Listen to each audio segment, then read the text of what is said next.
Hello friends, welcome to Shahrukh kitchen. இன்னைக்கு வீடியோவில் நம்ம பார்க்க போகிற ரெசிபி வாழைப்பூ வச்சு ஒரு டேஸ்டியான கோஃப்தா கறி செய்ய போகிறேங்க. இது எப்படி செய்யலான்னு பார்க்கலாம் வாங்க. வாழைப்பூ கோஃப்தா கறி செய்ய ஃபஸ்ட்டு ஒரு வாழைப்பூ எடுத்துக்கலாம். மேலே இருக்க இதை எடுத்துட்டு நம்ம வாழைப்பூவை க்ளீன் பண்ணிக்கலாம். வாழைப்பூல இருந்து சென்டர் நரம்பை இந்த மாதிரி ரிமூவ் பண்ணா ஒரு பால் மாதிரி வருங்க. இது ரெண்டுத்தையும் க்ளீன் பண்ணிட்டு எல்லா பூவையும் இதே மாதிரி க்ளீன் பண்ணி எடுத்துக்கலாம்.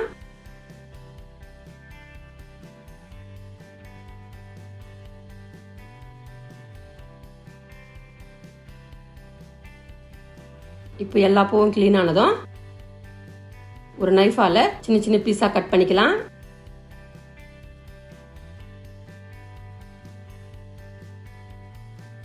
இப்போ கட் பண்ண பீஸை நம்ம மோர் கலந்த தண்ணியில் எல்லாத்தையும் சேர்த்துக்கலாம். எதுக்குன்னா இது வாழைப்பூ கலர் மாறாமல் இருக்கிறதுக்காக இந்த மாதிரி சேர்த்துக்கிறோங்க. இதே மாதிரி எல்லா பூவையும் கட் பண்ணி சேர்த்துக்கலாம்.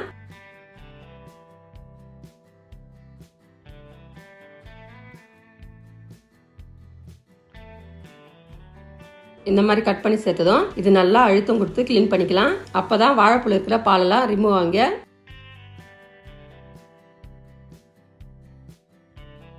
இந்த மாதிரி க்ளீன் பண்ணது இது அப்படியே இருக்கட்டும். அடுத்து ஒரு மிக்சிங் பவுலில் 1 கப் கடலை மாவு சேர்த்து கூடவே 1 டீஸ்பூன் தனி மிளகாய் தூள் சேர்த்து 1/4 டீஸ்பூன் மஞ்சள் தூளை சேர்த்து 1/4 டீஸ்பூன் கரம் மசாலாவை சேர்த்து 1/2 டீஸ்பூன் சால்ட்டை சேர்த்து 1/4 டீஸ்பூன் இஞ்சி பூண்டு பேஸ்ட்டு சேர்த்து நல்லா மிக்ஸ் பண்ணிக்கலாம். நம்ம சேர்த்த பொருளெல்லாம் மாவில் மிக்ஸ் ஆகிறதுல மிக்ஸ் பண்ணிக்கோங்க.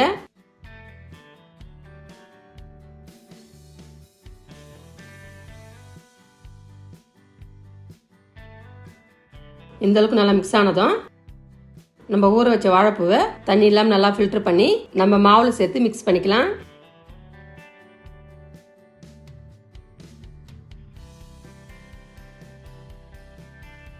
இந்த அளவுக்கு மிக்ஸ் ஆனதும் இப்போ கொஞ்சம் கொஞ்சமாக தண்ணியை சேர்த்து இட்லி மாவு பதத்துக்கு மிக்ஸ் பண்ணிக்கலாம்.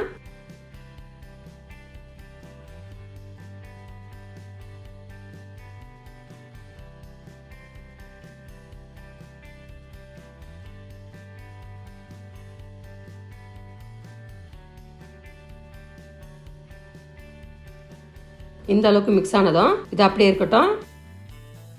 அடுத்து ஒரு கிண்ணத்துல 3 மீடியம் சைஸ் தக்காளி இந்த மாதிரி கட் பண்ணி சேர்த்துக்கலாம். 3 பெரிய வெங்காயத்தையும் இந்த மாதிரி கட் பண்ணி சேர்த்துக்கலாம். 4 வரமிளகாவையும் சேர்த்து நான் ஏற்கனவே இட்லி பாத்திரத்தில் கொஞ்சம் தண்ணி சேர்த்து சூடு பட்டி வச்சுருந்தேங்க. இப்போ நம்ம ரெடி பண்ண கிண்ணத்தை இட்லி பாத்திரத்தில் வச்சுட்டு இதுக்கு மேலே எண்ணெய் தடவின இட்லி தட்டை வச்சு நம்ம ரெடி பண்ண பேட்டரை இந்த மாதிரி இட்லி மாதிரி ஊற்றிக்கலாம்.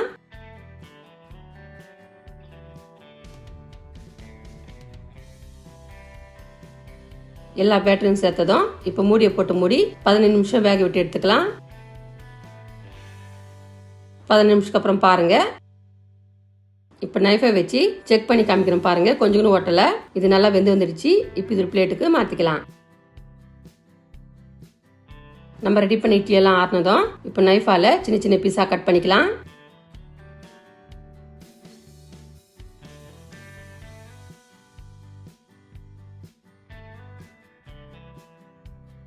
இதே மாதிரி எல்லா பீஸையும் கட் பண்ணி எடுத்துக்கலாம்.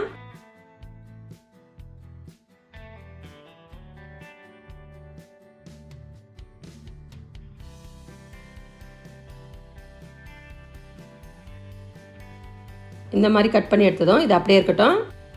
அடுத்து ஒரு மிக்சர் ஜாரில் நம்ம வேக வச்ச வெங்காயத்தை சேர்த்து இப்போ வரமிளகாவை காம்பை கிள்ளிட்டு சேர்த்துக்கலாம். அடுத்து நம்ம வேக வச்ச தக்காளியை தோல் நீக்கி சேர்த்து நல்லா ஃபைன் பேஸ்ட்டாக அரைச்சி எடுத்துக்கலாம். இந்த மாதிரி அரைச்சி எடுத்ததும் இது அப்படியே இருக்கட்டும். அடுத்து ஸ்டவ் ஆன் பண்ணி ஒரு பேனை வச்சு பேன் சூடானதும் 3 டீஸ்பூன் எண்ணெயை சேர்த்து எண்ணெய் நல்லா சூடானதும் 1/4 டீஸ்பூன் சோம்பு சேர்த்து கூடவே 1/4 டீஸ்பூன் சீரகத்தையும் சேர்த்து நல்லா பொரிச்சிக்கலாம். அடுத்து 3 பச்சை மிளகாவை சேர்த்து 2 கொத்து கருவேப்பிலை சேர்த்து நல்லா பொரிஞ்சதும் நம்ம அரைச்சி வச்ச பேஸ்ட்டையும் சேர்த்து நல்லா வதக்கிக்கலாம்.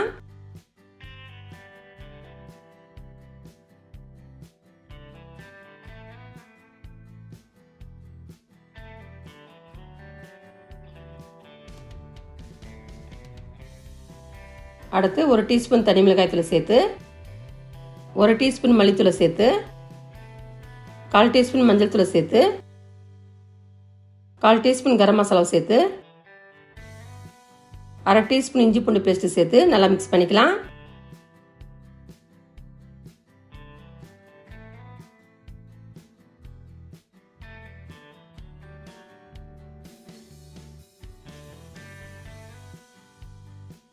இப்போ எல்லா மசாலாவுடைய பச்சை வாசனை போனதும் 1 டீஸ்பூன் சால்ட்டு சேர்த்து நல்லா மிக்ஸ் பண்ணிக்கலாம்.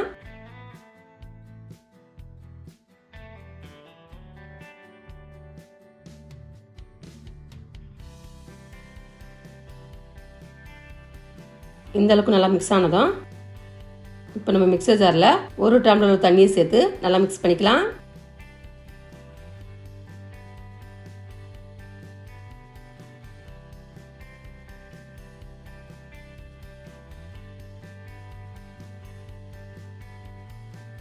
இது கொஞ்சம் கொதி வந்த உடனே நம்ம கட் பண்ண கோஃப்தாவை சேர்த்து நல்லா மிக்ஸ் பண்ணிக்கலாம்.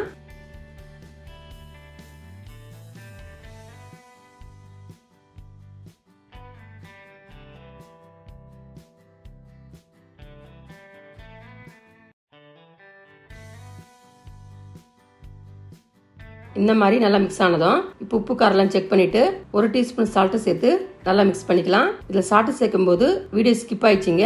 இப்போ மூடியை போட்டு மூடி 5 நிமிஷம் அப்படியே குக் ஆகட்டுங்க.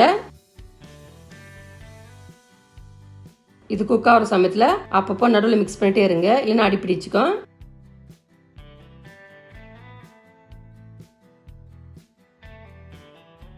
அஞ்சு நிமிஷத்துக்கு அப்புறம் பாருங்க, நம்ம கிரேவி நல்லா எண்ணெய் பிரிஞ்சு வந்தாச்சு. மிக்ஸ் பண்ணி காமிக்கிறேன்.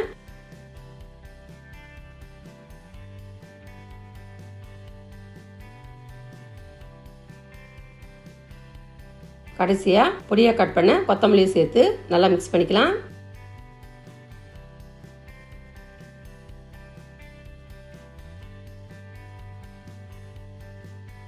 இப்போ ஸ்டவ் ஆஃப் பண்ணிட்டு இது ஒரு பிளேட்டுக்கு மாற்றிக்கலாம். இப்போ பாருங்க, பர்ஃபெக்டான வாழைப்பூ கோஃப்தா கறி சூப்பராக ரெடி ஆயிடுச்சு. இது சாப்பிட்டு தான் சூப்பராக இருக்குங்க. வீட்டில் வாழைப்பூ இருந்துச்சுன்னா இந்த மாதிரி டிஃப்ரெண்டாக செஞ்சு பாருங்க. இந்த கோஃப்தா கறி சாப்பிட்றதுக்கு அப்படியே கறி சுவையில் இருக்குங்க. இது சாதம் சப்பாத்தி தோசை தொட்டு சாப்பிட்றதுக்கு அட்டகாசமாக சூப்பராக இருக்குங்க. இந்த டேஸ்டினே ரெசிபி வீட்டில் நீங்கள் ட்ரை பண்ணுங்க. இந்த டேஸ்ட் எப்படி சொல்லிட்டு கமெண்ட் பாக்ஸில் கமெண்ட் பண்ணுங்க. இந்த வீடியோ உங்களுக்கு பிடிச்சிருந்தா லைக் பண்ணுங்க, ஷேர் பண்ணுங்க. மறக்காம நம்ம சேனலை சப்ஸ்கிரைப் பண்ணாதுங்க, சப்ஸ்கிரைப் பண்ணுங்க. கூடவே பக்கத்தில் பெல் பட்டன் கிளிக் பண்ணுங்க. இதே மாதிரி புது புது ரெசிபி பார்க்கலாம். தேங்க்ஸ் ஃபார் வாட்சிங். நன்றி, வணக்கம்.